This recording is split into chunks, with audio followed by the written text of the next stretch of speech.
Mga kapuso, nandito tayo ngayon sa Molo Public Cemetery. As of 1 p.m. ay kumonti-konti yung mga tao na pumunta dito sa sementeryo kung ikukumpara kaninang umaga.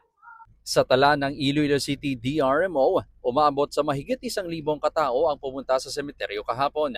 Sa pagtatansya ng pulisya, ay kalahati ng kahapon ang bilang ng tao ngayong araw.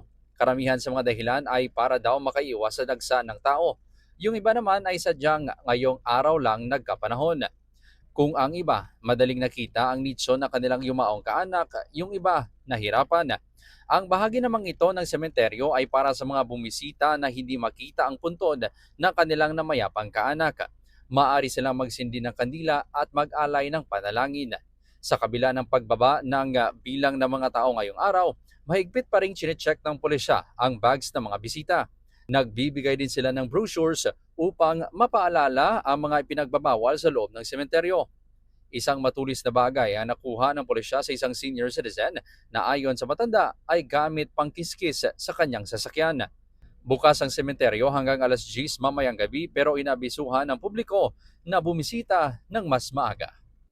Panoorin ang live stream coverage ng GMA Integrated News at GMA Regional TV sa aming Facebook at YouTube accounts. Ako po si Kim Salinas para sa Ondas 2025.